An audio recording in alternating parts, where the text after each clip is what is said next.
Hey, I'm the Dr. Bob Lee from 107.5 WBLS. Welcome to Open. We've got you covered like a blanket. In fact, coming up on today's show, we'll sit down with the founder and chairman of a historic parade ceremony celebrating the culture and history of an island whose national motto is out of many, one people. Like that's why we say one love. After that, we'll speak to the founder and executive director of a company that is using its platform to empower the next generation of digital wellness leaders. And then we'll spotlight the upcoming Digital Civics Academy and learn so much more. And then we'll sit down with the director of a community for an organization that is connecting early career professionals with leaders across the media industry. She's here to highlight their mission and provide resources for students and recent graduates in communications. Then finally, we'll connect with a talented Venezuelan musician. She is bad to the bone, and she's a visual artist too, whose work explores themes of nostalgia, healing, and wonder. And she's here to promote her recent album, Lagrimas de Primavera, Tears of Spring. So stay tuned, kick off your shoes, relax your feet. I'm the Dr. Bob Lee from BLS, and I've got you covered. We're on Open. Here we go.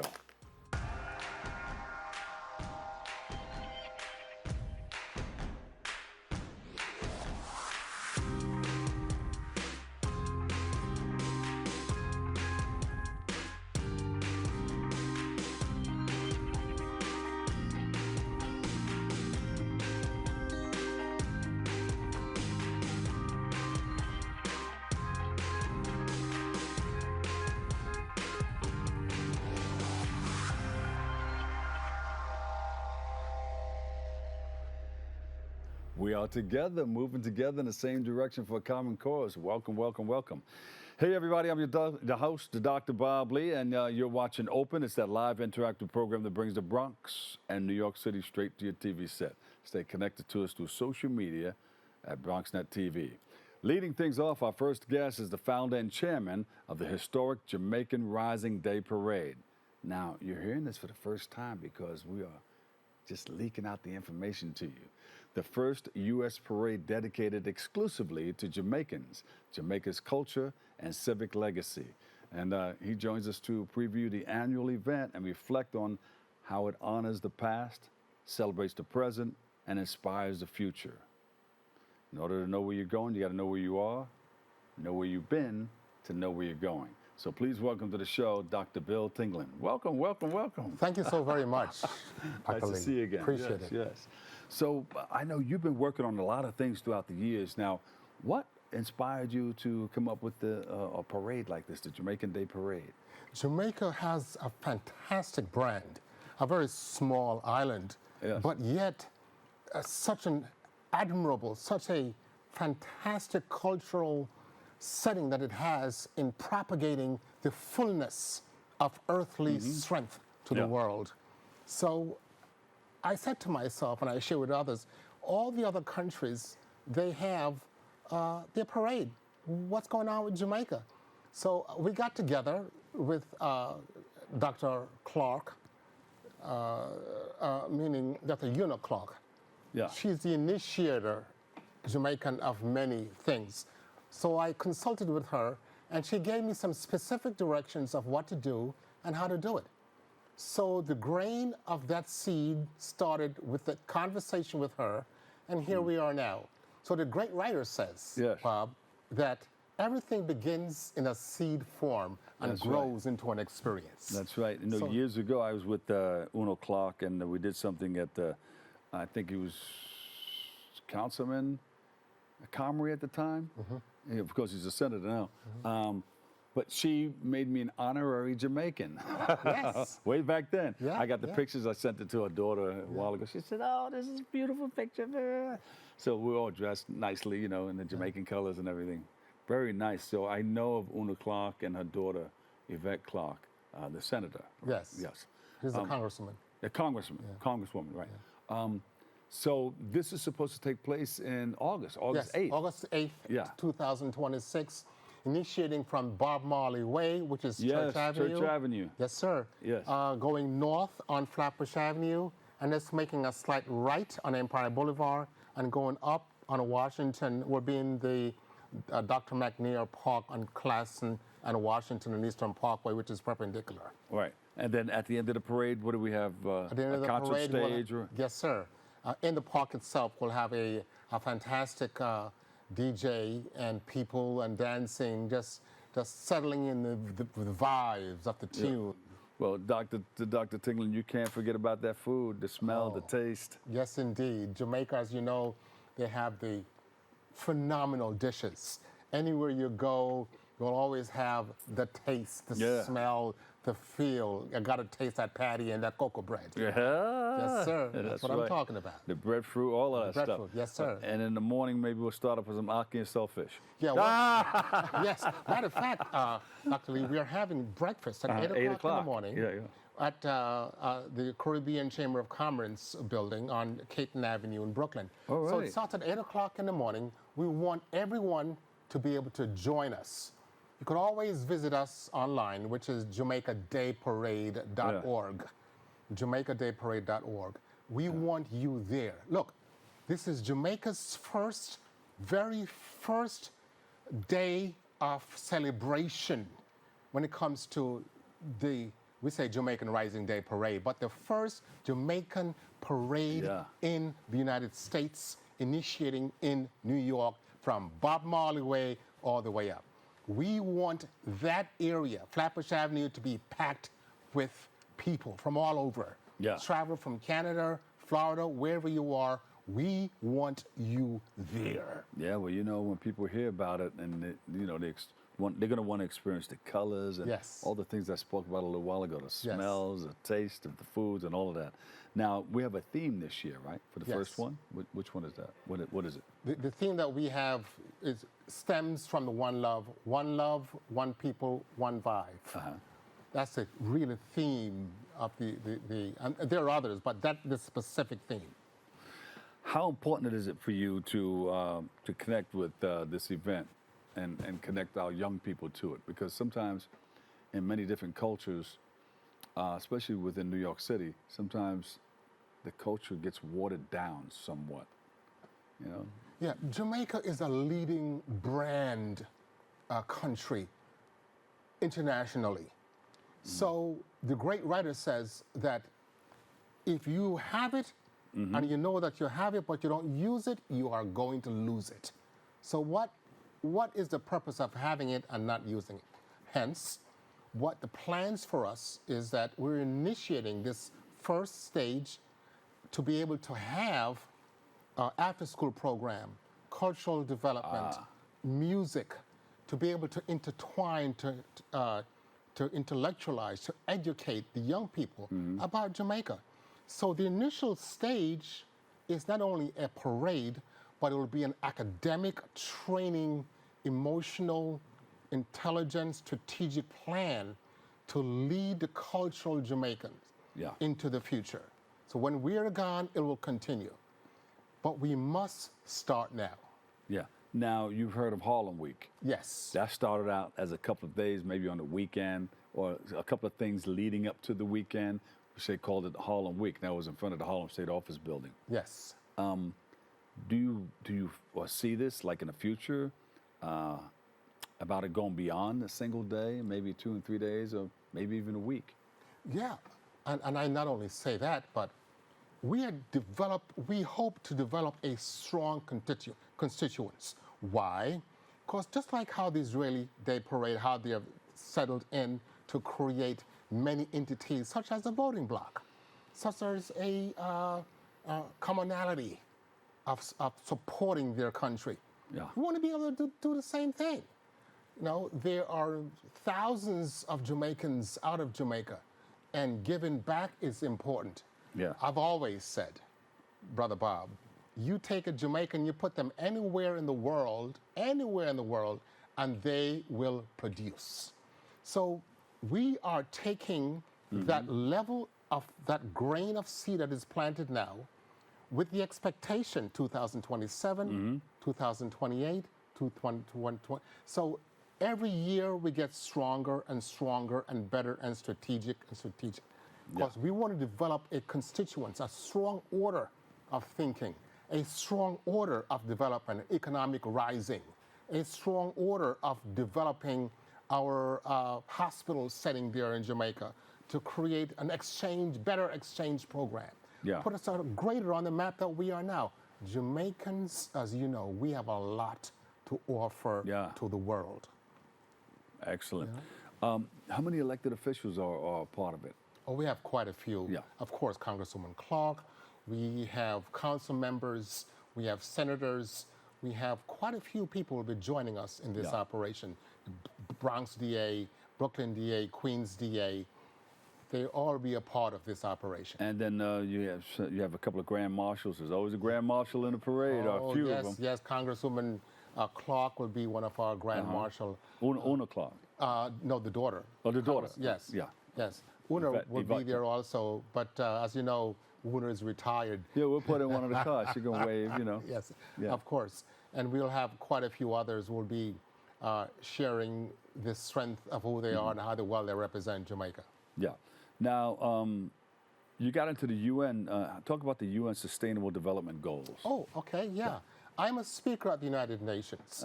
I specifically and strategically talk about 4 important things. I represent the Moses West Foundation, which we have developed, and it's called the Atmospheric Water Generation System, in which we're able to take water from the air. Many of you grew up in the Caribbean, know we call it dew. Dew, yeah, right, morning dew. Take the water from the air and turn it from gas to liquid, and now we're able to provide that technological advanced system, creating from 3,000 gallons a day to 1.7 million gallons per day of water. Our biggest recipient of this now is the United States government, the Army, the Navy, the Marines. They receive our equipment. But we have expanded. Matter of fact, Dr. Lee, we have our first AWG system in Maroontown in St. Elizabeth. AWG. Atmospheric Water Generation System. Got it. So they are the recipient of the first atmospheric water generation system in the entire Caribbean. I didn't know you were part of that, man. Yes, yeah, that's great. So that's where that is. Yeah, yeah. You know, I also represent Ukraine. I am a goodwill ambassador to Ukraine. It's all a part of the United Nations. I'm a goodwill ambassador and goodwill ambassador to Jamaica, representing Ethiopia, Pakistan, and a few others. Excellent. So this also deals with quality education and reduced inequalities. Indeed, indeed. Create a balance. Balance is the key to life. No balance, no life, or imbalanced life. So what we're trying to do is just to create a civic strength, a civic understanding of how we can use what we have to get what we want. Right. Moreover, to take what we have and make this place a world for everyone to live and to enjoy. And water is a commonality. Yes. And that's one of the avenues. It's called Sustainable Goal number 6 of the United States Sustainable Goal Interest. You know what? We need to have you come back and you can talk about all the wonderful things that you do at the UN. We're just touching off of on the different things that you do. Yes. But we're really promoting the start of something brand new. Indeed. In Brooklyn. Yes. The Jamaican Day Parade. Jamaican Day Parade. Wow. We're going to be saying that for a while. Yes, look at this. Yeah. Can you see that? That's you speaking at different places. Yes, different places, yeah. How will the parade specifically pay tribute to the history of resilience in Jamaica while focusing on future progress? Very good question. Very good question. The road has been set. The foundation has been laid, thanks to the Marcus Garvey, the Bob Marleys, and what Una Clark has done. She has taken all those wonderful composition that was created, and in our conversation, she says, Dr. Tinglin, you go out and you put Jamaica on the map with this parade. Ah, yeah. So I am her student, I am her steward, Dr. Una Clark, in following directions to her. However, Dr. Lee, let's not leave out the Jamaican government. The Jamaican government, the Council Journalist's Office in Manhattan, they have been extremely supportive. And my heart goes out to the Council Journalist's Office here in Manhattan and the Prime Minister of Jamaica and all the others. Yeah. You know, they have been very supportive of this endeavor. Yes, yes. And do you have any final words or shout outs to people that are working with you? Yes. Your team? Our helping to put all this together? Absolutely. Our gratitude goes out to Dr. Clark, who I first brought this to, and of course, we have a fantastic guide Dr. Lee, who's working with us. Let's call him the general manager. He's the co-chair. His name is Dr. Lorman Lynch, and Dr. Karen Dunkley. These are two fantastic leaders. Dr. Pierce. We have Natasha. We have quite a few others who our gratitude goes out to. We have a gentleman from the California operation who's working with us. We have so many of these great Jamaicans who have seen the light, who are following the track on the trade, and want to work with us and want to shine the light on top of a hill. Yes, yes. And you have the United States ambassador to Jamaica. Yes. Yes, we have the United Nations ambassador to Jamaica. Matter of fact, I don't think the new United Nations ambassador is officially in charge yet. But we have Nick Perry, the former ambassador. Nick Perry came to our engagement. He supports us 100%. He's there with us, and he'll be at the parade. Give him a hug for me if you see him before I do. Ambassador Nick Perry. Yeah, Ambassador Nick Perry, and also Una Clark. Yes, and Yvette Clark. Indeed. Yes, yes. Indeed. All right, great. Website, you got anything that we can go to? Sure. I would love for them to go directly to JamaicanDayParade.org. Come to our breakfast. We want to see you at our breakfast. They'll have they'll have real Jamaican breakfast, real servers, coffee, your tea, your dumplings, your banana, your ackee. I mean, Bob, this is Jamaican breakfast in New York on August the 8th, and we want to see you and all the others there. You got it. We'll see you there. Indeed. Right. Thank you so very much. And come back again, okay? Thank you so very much, Dr. Lee. Jamaican Day Parade, August 8th. Yes, August 8th, starting at 10 o'clock on Flatbush Avenue and Church Avenue, Bob Marley Way. Yes. All right. Thank you, my brother. Indeed. There you go. He's here, and he's coming back to do some more. Dr. Bill Tinglin, founder, Jamaica Rising Day Parade. He does so many other things. He's just touching it. He's just letting us know a little bit about what's going on and the start of something brand new, the Jamaican Day Parade. We'll take a quick break, and we'll come back with more right here on Open. Stay tuned.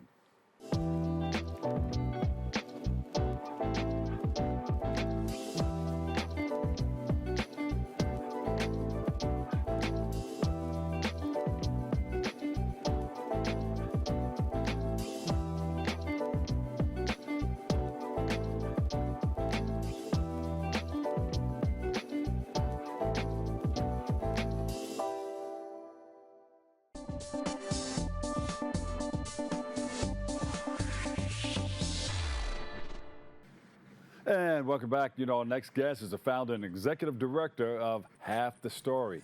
It's just half the story, though. The leading nonprofit organization advancing digital wellness through play-based, youth-led, evidence-informed programs. And she joins us to preview their upcoming Digital Civics Academy event and so much more. So please welcome to the show, Larz May. Larz, welcome.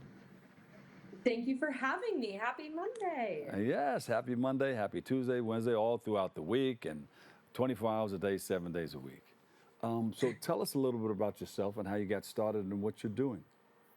Yes. Well, I'm a digital wellness entrepreneur. I started Half the Story now almost 12 years ago when I was a college student. I was really the first generation that grew up in the digital world without a road book.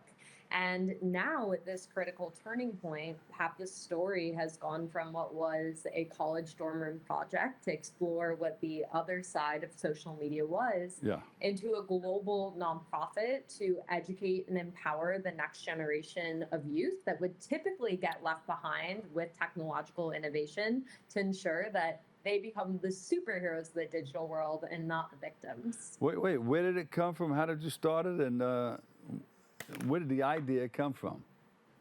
So the idea of Half the Story is what the name says, which is that technology really can be a tool or a weapon. And when I grew up in the digital age, I was only seeing one side of the story online that influencers and creators were producing.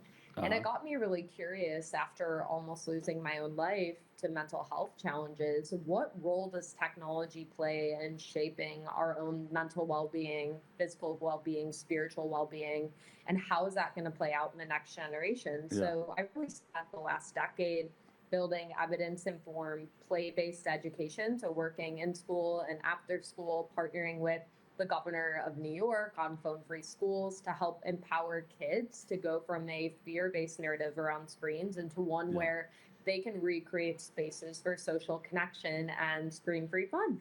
Now, you spoke about how your personal struggles have shaped the organization. Just touch that just a little bit. Yeah, I think like many entrepreneurs, you go build what you needed or needed to innovate. And for me, I grew up as a young person without ever being taught about how to navigate the digital world. I was taught math, I was taught PE, but I wasn't taught about the place where the average American teenager will spend 30 years of their life. And I knew that knowledge was power, so I wanted to set out and partner to educate young people about how technology would impact their mental health, physical health, financial health, now with AI, and to also power the next generation of leaders. So my vision is to build 10 million young me's that hopefully go out and create their own projects around digital wellness, get involved in local policy. I think a lot of people need to know that too, because with the mess that's out there, my God, we're so happy to have you involved in doing stuff like this. How do you protect, safeguard yourself from the negative outcomes of using social media over usage while still utilizing social media to push your digital information? I love that question. And I think the reality is that we have to meet young people where they are. And so many of them are spending their time online. And so for me, what I really have stopped doing is looking at screen time as really the metric of well-being. Instead, what I'm more focused on is, am I actively consuming or creating content that's educating or recruiting kids to be in our program? Or am I passively consuming, which is, when late at night we pick up our phones without a purpose and then we wind up wondering why we binged for 3 hours of content. And so that key is that switch, because you have a choice. Do you want to be a creator or do you want to be a passive consumer? And I believe that we need to activate the next generation of storytellers and dreamers and doers, and that when technology is used in the right way, you can really move people. And even our Half the Story New York City Teen Tech Council, some of the kids that found this program, we have one kid, Jack, that's from a rural place in New York. He joined this movement and this program because he saw it on the governor's Instagram. And I think that's the best power of technology, is when you can actually get it to move people. Yeah, listen, tell us a little bit more about the Digital Civics Academy, because I'm going to play something in a little while for you. So the Digital Civics Academy, this is our 3rd annual program, and really the goal was to build a masterclass where we would train teens all around the world that want to be the leaders around tech and teens in their community. So we have 95 kids from 70 cities and 7 countries, and it's a 1-week program that's co-designed by teens for teens. And this year's focus is on agency in the age of artificial intelligence. And so it really gives teens the tools to navigate emerging technology with confidence, critical thinking, blending storytelling, mental health, hands-on civic engagement. And we're also giving them the opportunities to have a seat at the table and talk to emerging tech companies like Suno, as well as speak to incredible storytellers like Allison Stoner and Laura Marquez Garrett, who's the attorney at the Social Media Victims Law Center, so that kids can actually be exposed to what potential career paths could be, but more importantly, how to take action in their local community, because we're living in a world where it isn't realistic for a lot of kids to be traveling around the world, or they don't have the means to get to the capital. And Half the Story wants to make sure that this is equitable and accessible, and that we don't leave kids behind in the age of AI. Yeah, you mentioned AI. I'm going to throw to a video in a second, but how do you mix in AI with everything that you're doing? Well, 11 years ago, when I started Half the Story, I was of the generation that was impacted by social media. Yeah. Right now, what we're watching unfold is that same story that we saw now almost 12 years ago, but we're seeing it with artificial intelligence. And so for us, we look at technology as a social determinant of public health, and we know that these young people are going to be inheriting a world of artificial intelligence, and we need to arm them with the cognitive skills. We need to make sure that they actually are going to be employable because of all the jobs that AI will be taking, and they know what their rights are and how to use AI as a tool, but also to be wary of the downfalls to protect their own futures. Yeah, I've got the 2026 cohort, the Digital Civics Academy video. Let's check it out.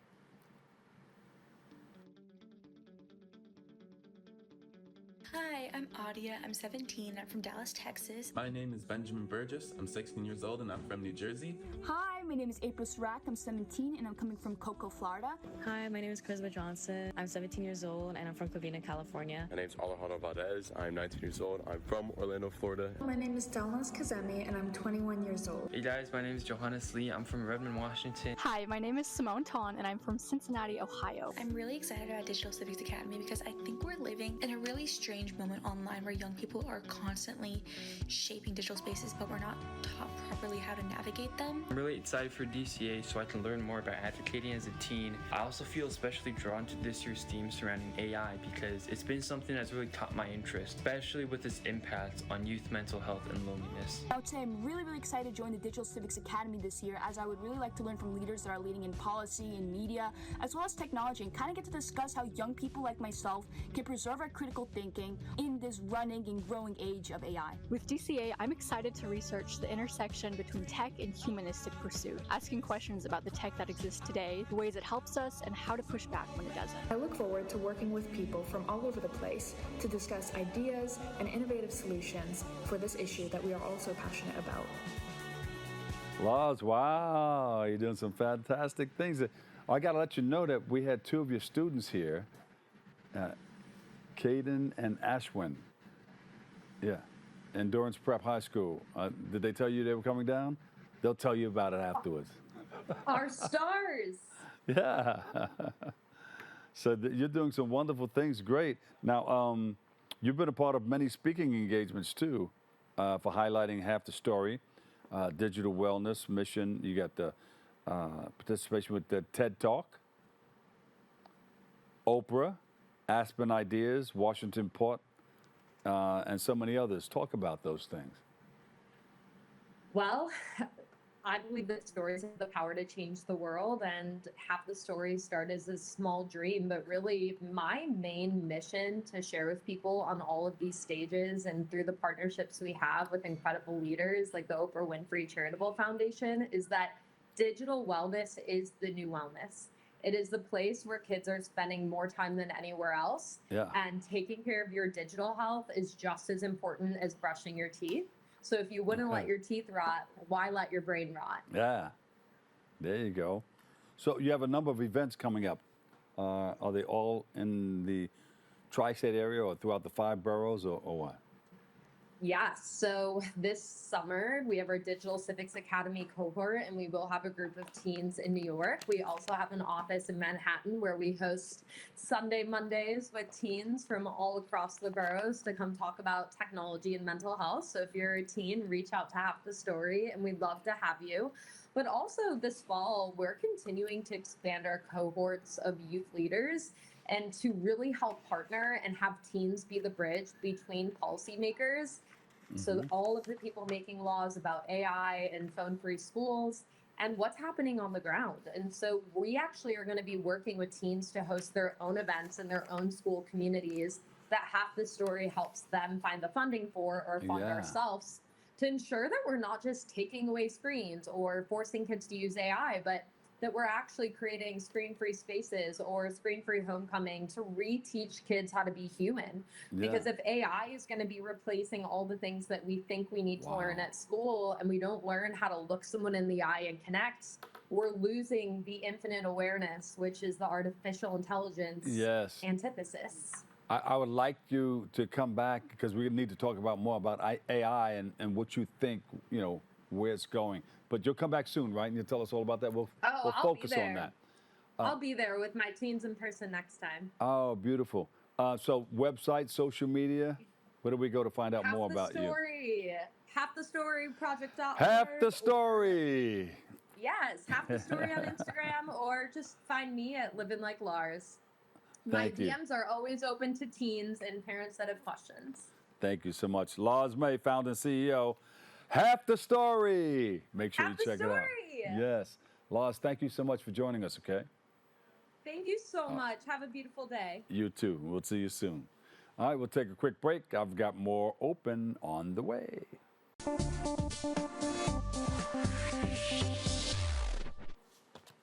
And welcome back. Our next guest is the Director of Community at the Center for Communication. It's a nonprofit organization helping students and recent graduates build the knowledge, skills, and networks needed to launch their media careers. She joins us to highlight the resources they offer to emerging talent in film, music, marketing, and so much more. So please welcome to the show, Camila Brango. Welcome. Thank you so much for having me, Dr. Bob. You were wondering if I was going to do the correct pronunciations and everything. It's okay. I think we were practicing a lot behind the scenes. We were? Yes. Oh, okay. That's a good thing, though. Practice is good. Repetition, Absolutely. repetition. That's what we tell our students, right? Yeah. Especially when people listen to commercials. Repetition. Some people say, all right, I'm just going to put it on for one day. You're wasting your money. No. Do a week and then build it up at the end. I start off slow and then build it up. Absolutely. And then the event is here. It does say that Repetition. practice makes perfect, so that's what it is about. It's a big help, that's for sure. Camila, welcome to the show. Tell us a little bit about yourself and how you got started with the Center for Communication. Of course. Well, again, thank you so much for having me. I have a background in journalism, marketing, and a lot of communication. Yes. And pretty much I was one of the students that attended many years ago the Center for Communication events. Not too many years ago. A little bit over 10 years ago. Oh, all right. And I loved it. It was inspiring. It was something that I was, looking into. It was teaching me skills and conversations and introducing me to people that I didn't know about. And throughout my career doing marketing, real estate, social media, I always kept on coming back, checking the newsletter, checking the work that they do, attend events whenever I had availability, and ended up, seeing an opening, and I applied for the Director of Community role. Actually, I applied for a coordinator role and ended up being the Director of Community and been there. See how that works? Yes, All exactly. right. And then been there for about a little bit over 4 years now. So you've been in the right place at the right time. And you got involved with CENTCOM. What year was that? Well, I joined, I believe, in 2022 is when I joined the center. Yes. Yeah, and give us a little quick synopsis about the organization, what it's all about, and what it stands for. Of course. And what you want people to know. Yes, so the Center for Communication was actually funded over 40 years ago by Dr. Frank Stanton, who is the former president of CBS News. Oh, okay. And his goal, the mission with the center was to bridge the gap between communities and students that didn't have the opportunities to join the media industry, that didn't have the networks, didn't have the connections, didn't have the parents that work at these organizations to help them get these jobs. So the Center for Communication was there, bridging that gap.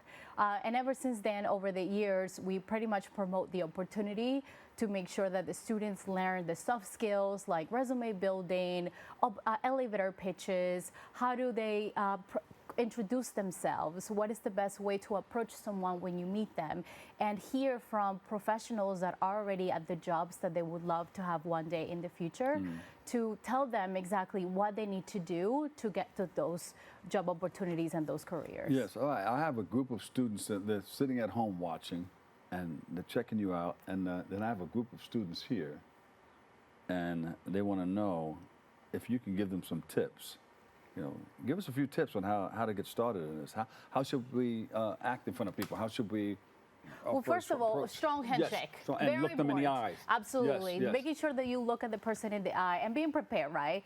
It's a little bit difficult to introduce yourself because not everyone has the confidence, right? Yes. So I would backtrack a little too. And first, you gotta put yourself out there and be comfortable. And how do you do so? By attending the Center for Communication events in person. That's the biggest step. So what that is prepare before you get there. Yes, exactly. And then always think about maybe two to three things that pretty much help make you stand out. So whether you produce something at school, whether that is a project that you did on social media, a campaign, and what was the engagement, or how did people react on social media, or even if you did something in regards to directing a friend's film, those little things kind of speak highly about you, and knowing how to mention them and explain them as you meet someone in a very short amount of time is what's going to really get you that connection. A second tip that I can give quickly too is remember that as you meet someone, they're not going to give you a job right away. So that expectation should go out the door. The expectation should be, I want to meet you. I want to genuinely get to know you and eventually form a professional relationship that can maybe lead to a job opportunity, mentorship, guidance, and so on. But the expectation should never be, get me a job right away. Yeah, and an internship is great. Yeah, you know, absolutely. You got one foot in the door, and you're looking around, and you say, oh, is this the place where I want to be? Do I want to start my career here? I got one foot in the door, and I can see who's doing what. And then when it comes time for you to step up to the plate and hit a home run, you can put the other foot in the door and say, all right, I think I want to start something. And you know who to go to. Absolutely. You'll get the knowledge of what to say, how to be, and what to do. Exactly. Which is so important. You probably know this by being in this industry for so long. Everyone knows each other. Yes. And eventually, the people will like to work with people that they like. So you want to be that person that says yes, that is amicable, that is answering the questions, that is thinking about the next ideas. And that's what an internship is for. It's really to get to understand. And let's say maybe you didn't like it. Now you know you don't like it too. So absolutely the best way to start. So it is who you know too. Yes. But it can be who you know.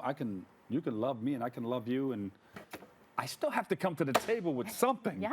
I can't just say, hey, I know this person and expect to get the job. Yeah. Yeah, no. You still have to come with your skills. You have to come with the top of the line. The drive, the eagerness. I think those are things that you can know it all. You can study all the textbooks. You can be great at reading a teleprompter, but you need to really be personable, right? In this media industry, whether that is journalism, marketing, advertising, is really about who you know. Yeah. But people, how do you present those skills? How comfortable are you with speaking up about it? And just getting, people to get excited about the work that you can bring as well. Yeah. When I first started in TV, they had a makeshift teleprompter. And, everybody's moving around doing different things. And I'm doing my thing. I'm saying, I got the teleprompter going, Somebody walks by and kicks out the plug to the teleprompter. And I'm like, but my radio kicked in. My ad-libbing kicked in. I said, so and so forth, or whatever. I said, we'll take a break and we'll come back with more right after this on Bronxnet or wherever I was. I forgot what it was. But, you keep going. Absolutely. You can't stop. Because then you just called attention to a mistake or something that happened. And that's also part of media careers are never going to be a straightforward path. You're lucky if it is, but sometimes you start, like I started in journalism and ended up being in marketing.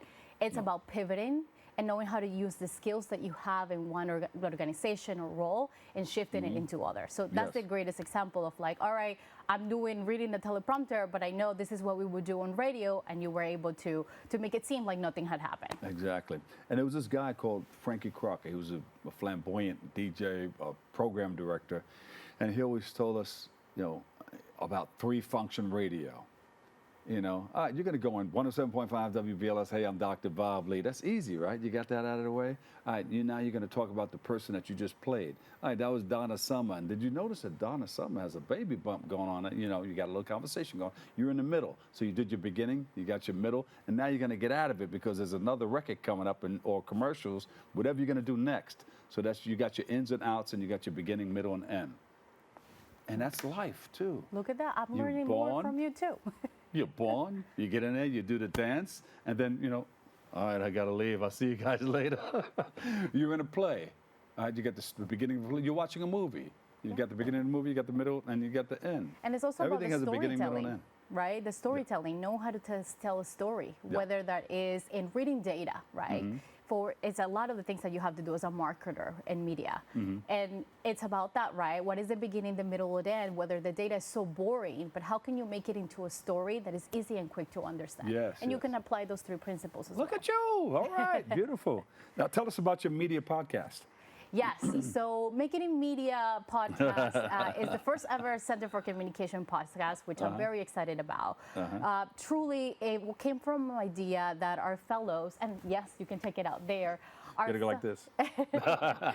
Our fellows pretty much, we created something called the exit strategy, that from the moment they join our organization, they think about what is going to be their exit and what is the end goal.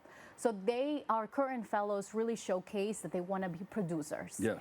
And I thought, all right, what is a good way for them to kind of hone on those skills apart from all the other roles that they have to do at the center? What is something that we can create that the way that they leave the Center for Communication with a portfolio, something substantial that they can show, this is what I learned and this is how I can continue growing in this industry. And that's how Make It in Media podcast came to life. So despite of me being the host, all I do is really just read the teleprompter and get ideas going. But our fellows are the ones who are directors, who create the script, who think about the panelists and the specific the shows that we talk about in the podcast, or the specific panelists that share their recommendation. They think about the strategy, they think about the topics that they should be listening to. All these different things is created by them, and all the marketing too behind the scenes. I'm told we need to do this video, we need to create this graphic and so on. So it's very exciting. It's truly by our fellows, by our communities, and if you support and listen it, you're supporting their work. Yes, and you know what? You're at the right place because you're doing some great things and a lot of people are learning a lot from you. Doesn't it feel good? You're helping others get what they need out of life? Absolutely. That's why I joined the center. Yes. All right. Yes.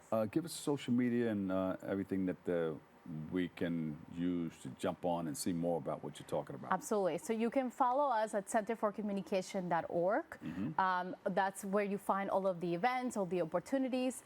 And then also you can check CENTCOM Make It in Media podcast. Yeah. All of that is there for you to watch our fun videos, watch the behind the scenes, but also get to practice the things that we say and the guidance that we put in that podcast.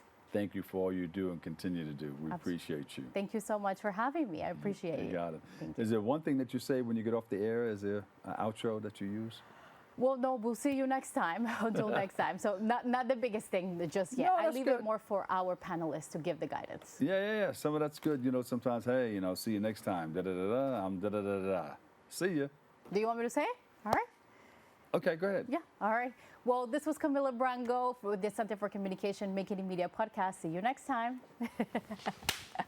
Thank you so much. Thank you so much for having me. Come back I appreciate again, okay? it. Absolutely. You're always welcome. Thank you. I know I mentioned that I'll come back with our fellows so you can hear from them. You got it. Yes. We'll take a break. I've got more open coming up next.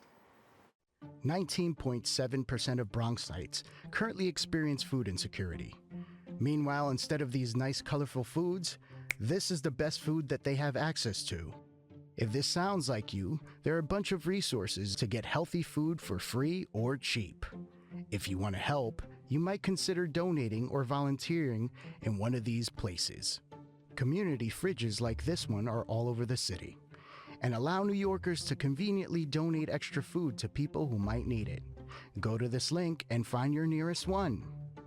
Food banks and pop-up events like these provide millions of healthy meals to families in need. These organizations are distributing meals to Bronxites as we speak and are always accepting donations and volunteers.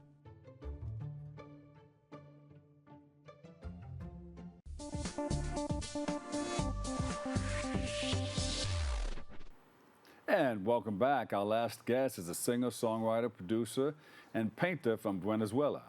And through her solo project, Letters from My Garden, she uses dream, pop to explore themes like nostalgia, wonder, and healing.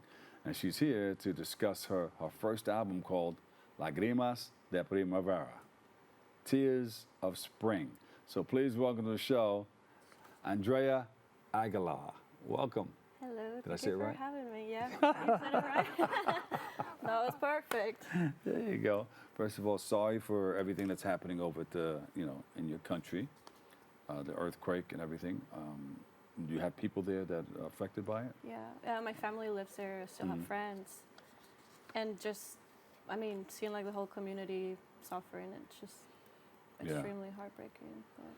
Well, our prayers continue to go out to the people in your country. Yeah. But welcome to the show. Tell us a little bit about your love and your experience for what you do What inspired your album? Lagrimas de Primavera. My mouth is like, Yeah, it's okay. I don't make it easy for anyone because I choose like the longest. But I can say it 5 times real fast though. Yeah, no. Yeah, Lagrimas de Primavera, Spring Tears.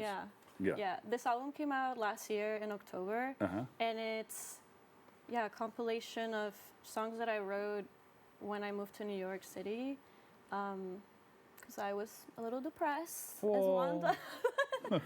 And I feel the album talks about that transition of like sadness and like gaining back hope, healing, and I kind of like related it to spring, kind of like winter sadness, you know? Like a new beginning. Yeah. Let's like gaining back hope, transforming yourself, and like expanding, blooming. I get it. And if you know what brought on that depression and what got you out of it, I think you'll be a lot more in line with what you want to do. Yeah, I mean, I'm aware. I'm bouncing on it, but I'm,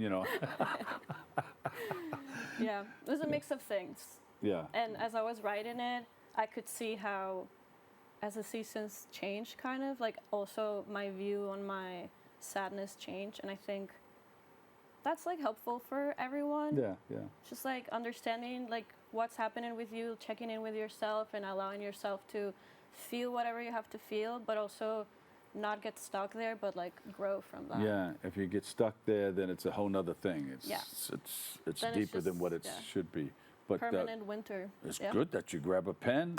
Permanent winter. I like it. Well, you know what? That could be the name of another song. That could be the next Permanent album. Winter. That actually sounds pretty good. Yeah, but you want to bring it back up. Yeah, I'll think of that. Yeah, wow. Let's write that down. Let me see. I'll come into the studio with, But that's good. But this is how it happens, though. Yeah, it is. Yeah, this is how it happens. So what made you want to become that person, that singer, that songwriter, that creative?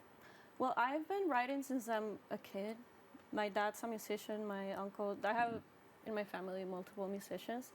So I was always encouraged to be creative, and I just love it. Like, I always follow that path, but it did take me like a long time to become Letters from My Garden, like my stage name. I wanted to create like a space that felt safe for creation, where I could collaborate with other people, where I could detach myself from like who I've been my whole life, kind of. Understood. Just like a creative space where I could feel safe to be sensitive and create and collab, and that's how this project started. But what made you though want to switch from Letters from My Garden to your current? I mean, I'm Larz May now. Before I was just Andrea. Yeah. Like, I would release music under my name. There's a bunch of other like people with my name that release music too. So I was like, I want something that's mine and something that feels like a little world. And it took me some time, but like eventually I like found the name. How do you say that in Spanish? Mío. This is like, mine. Exactly. Yes. 10 out of 10. There you go. 10 out of 10. Beautiful.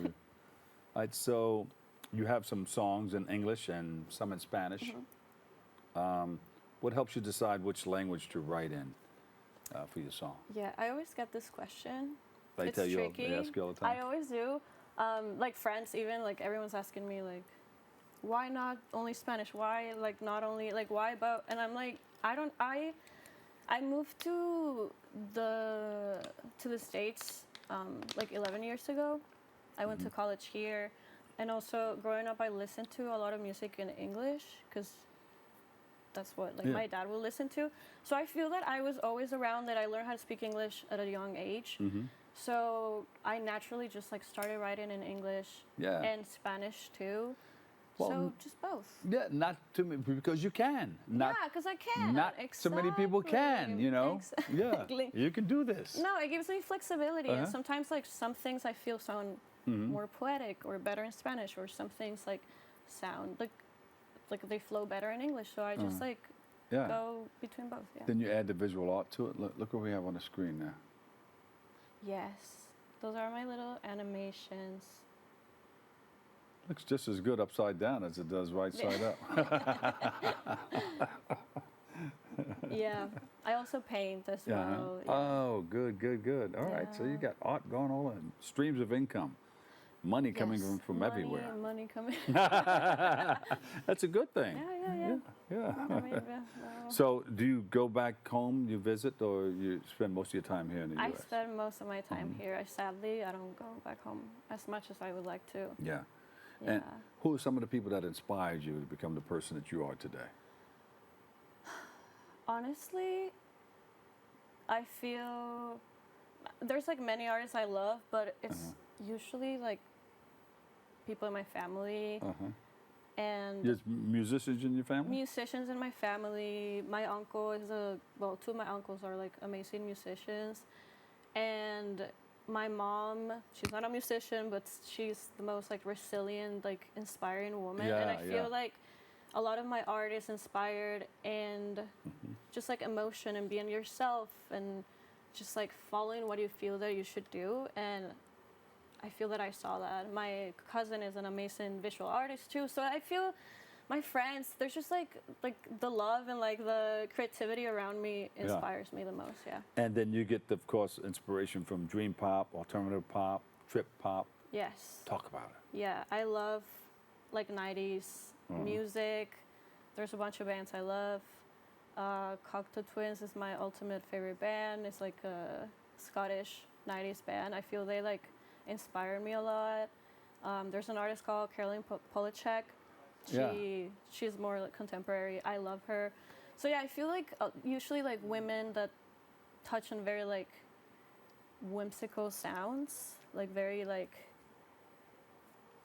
kind of like eclectic, just like fairy-like. I just like connect with that for some reason. I don't really know why. And what's the woman that you mentioned, the song writer and singer? Caroline Polachek. Yeah, she's going to be checking on you soon. That's my biggest I'm just saying. I love her, Yeah, she's going to look at it. She's going to say, oh, well, let me find out what she's doing. Oh my God. So you have another project coming up. Talk about that. Yeah, well, I actually have a single that came out last week. It's my first collab. It's called Quimeras, and it's with this Mexican artist called Esco. Came out last week. Very excited about that. And I am working on my next album, but it's still slowly coming together. I'll release a single later this year, which I don't know if I should say much about, but you can just touch it or tease it. Either one. Okay, it's in Spanish. Okay. It's happy. A lot of my music, it's a little like nostalgic, but I feel this one is like a happy, like more. So, you would want to like move a little bit. Yeah, so you can. It's a fun song. You can half tell us. Song. Yeah, it's light, and yeah, more dreamy, more like same vibe. Good. All right, you want to jump on the microphone? We're going to take a quick break, though, right here. You want to come back and just touch it just a little bit? I would love that. You got it. My girl. Yes. We'll take a quick break. I've got more coming up. Yay.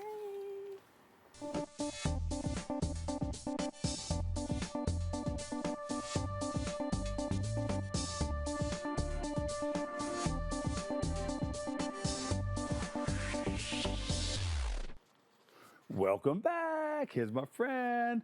We're here with the Venezuelan media artist, multimedia artist, Andrea Aguilar, who she's going to be doing a special performance of her song, Donde Lagrimas Nacen, Where Tears Are Broken. You ready? On 107.5 WBLS. Sofrito. Here she is.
rechazo la calle, tan fría, tan llena de lágrimas.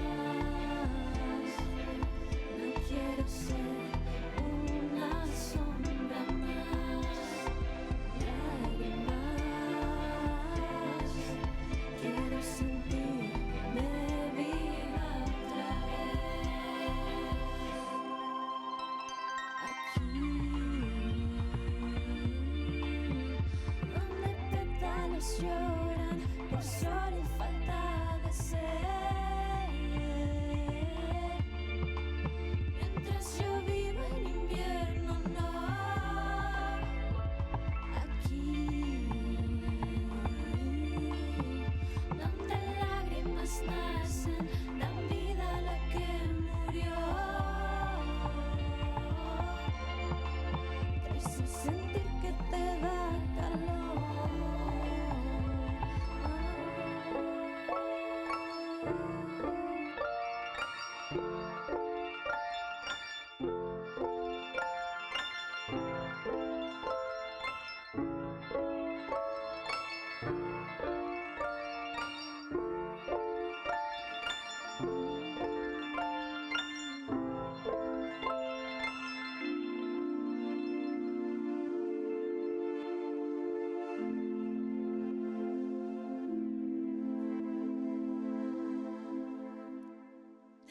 That's how you do that. Ah!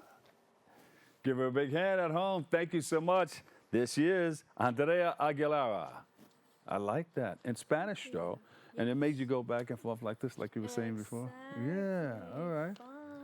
Yeah. So in Spanish, so to our English-speaking people, what was it all about? What did you mean by it? What did you say? This song is basically like the thesis of the album, kind of. It's like literally talking about like how I feel during like the winter time, how I feel lonely, how I feel sad, and then hoping that those things will change and flowers will bloom again. There you go. Donde Lagrimas nacen. Donde lágrimas nacen. Yeah. Thank you so much. Thank you for showing up. And we got to come and see you in concert. Yes. All right. You let us know. Yes. All right. I will. Unfortunately, that's all the time for today's show. I want to thank you, our guests, for joining us. You, our viewers, for tuning in and checking it all out. Keep following us on social media at Bronxnet TV. You may join us next week for a new episode of Open. You got to check it all out. Always remember this: what you are is God's gift to you. What you make of yourself is your gift to God. So choose your choice and let your choice control the chooser of the Dr. Bob Lee. And I'll see you over 107.5 WVLS. I love you all. Bye. Questa